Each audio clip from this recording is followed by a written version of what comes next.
minutes. In about 15 minutes, J.J. Watt is no longer a Houston Texan, and yeah, that's big. The discussion surrounding that too much is about the mayhem and with the Texans the last few months, as opposed to what was, and I was down there for it, the most dominant 4-year run any defensive player has ever had. We'll get into that in about 15 minutes. But Alex, where we must start today is we are going to shortly get to something Colin Cowherd hates: fake trades. Colin always says, oh, back when I did local radio, the one thing I banned was calls about fake trades. They were all nonsense. Nobody understood anything. Well, I have created what I consider a fake trade masterpiece that we're going to unveil in about 3 minutes. But before we do that, how we got here surrounding Russell Wilson.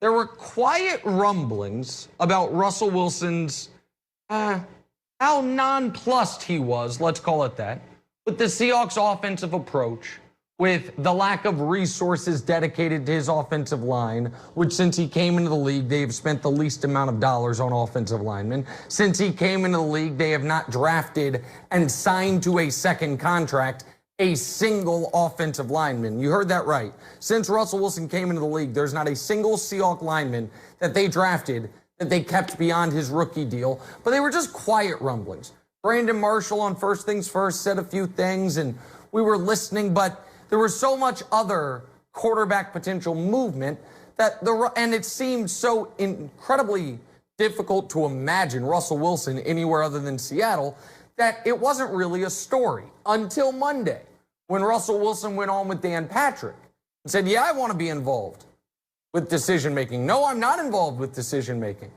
Said, yeah, I'm sure teams are calling for me, but that's out of my hands.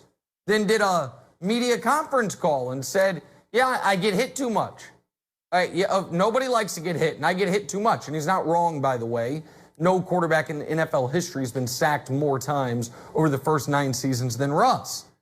And then we heard Dan Patrick, to his credit, report that he was hearing that the Seahawks weren't pleased with Russell going public with this stuff.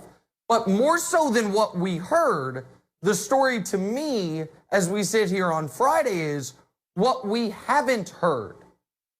We have not heard John Schneider or Pete Carroll give a friendly interview to a local radio station, come on a show like this one, hell, release a statement to the team website that says, let's put all this to bed. Russell Wilson is our quarterback, has always been our quarterback, and if it's up to us, will be our quarterback until the day he retires. That statement has not been made. Hell, today, Cal McNair, the owner of the Texans, was asked about Deshaun in the J.J. Watt press avails. And he said, listen, we expect Deshaun to be here. We want Deshaun to be here, even though Deshaun is doing everything he possibly can to get out of town. The fact that Seattle has not come out and said, let's try our best, not that it would totally put it to bed, but let's try our best to put this Russell Wilson stuff to bed, tells me there is at least a little fire to this smoke. And so I put on my fake GM hat and I said, how can we make a trade work? How can you possibly get fair value for Russell Wilson? Similar situation, how could you possibly get fair value for Deshaun Watson? Well, what if they both could be involved in the trade? You can't trade them for each other because they both have no trade clauses, and there's no way Russ would want to go down to that, what's going on in Houston. And if the Seahawks don't fully appreciate Russ, they wouldn't fully appreciate Deshaun. You would almost have to say, okay, so the Seahawks want to be a defense run-oriented team, so the return would have to be a defensive package, but still with a quarterback. And then we're like, what other teams possibly could be involved? What other teams do we know have assets and needs? And I came up with, dare I say, a 4-team fake trade masterpiece. Unveil it to America, please. I challenge you to find the flaw. The Houston Texans get Sam Darnold, 3 first-round picks, and a high second-round pick. I'll go through all the details in a moment.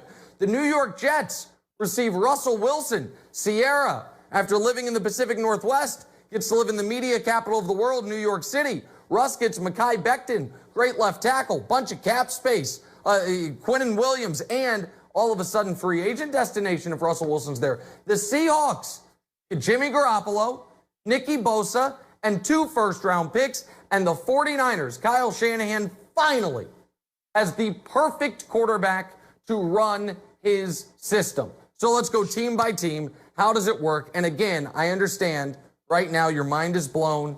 You're texting friends. Are you watching The Herd? That dude that fills in for Colin sometimes, he's on. He just came up with the greatest trade ever. I know. So I'll give you a moment to let it sink in, and now we'll go through. The Seahawks, they lose Russell Wilson.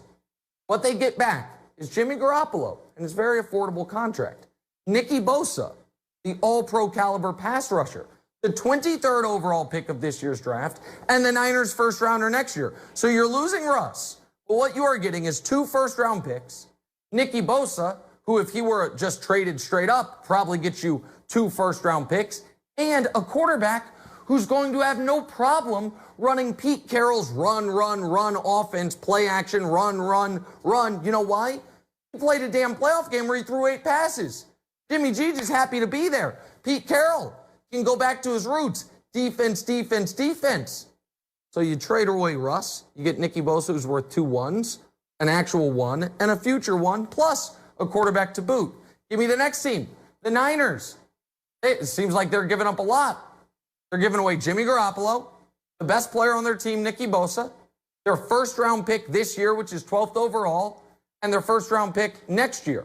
So essentially the equivalent, I believe, of 4 first-round picks, including the 12th overall, because Bosa's worth 2, and Jimmy Garoppolo. Why would they give that much away? Because they're getting a 25-year-old superstar quarterback under contract, under a super reasonable contract. And by the way, some of that cap space that you've allocated to the Nicky Bosa extension, don't have to worry about that anymore. Are the Niners paying a lot? Absolutely. Would they become the favorites in the NFC with this trade, with Deshaun Watson, the Kyle Shanahan offense? No doubt about it. All right, so the Niners are in. Who's the next thing we need to see? Houston. All right, so Houston. Deshaun wants to leave.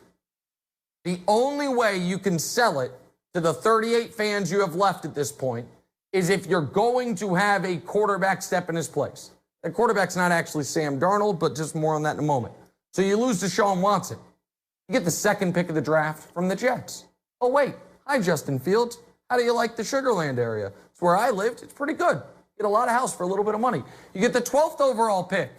Do whatever you want with that. Flip it for other picks. Do what you want.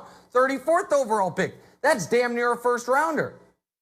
The Jets' first round pick next year and Sam Darnold. Why Sam Darnold there? Well, if Justin Fields isn't ready, Darnold can start. Or Nick Caserio, you want to wheel and deal like a former Houston GM Daryl Morey would. You bring in Sam Darnold. He never plays a snap for you. You bring him in as an asset. You figure out what's what. He looks good in preseason. Someone gets hurt.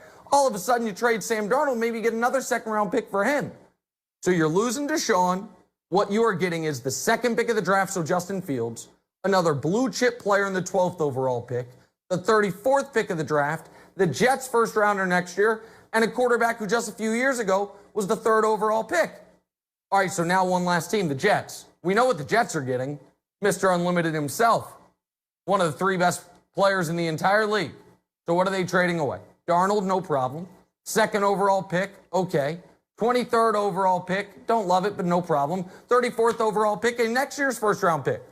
All of a sudden, we've talked about them trading for Deshaun. You're trading for Russ, who some would say is better than Deshaun. It's close.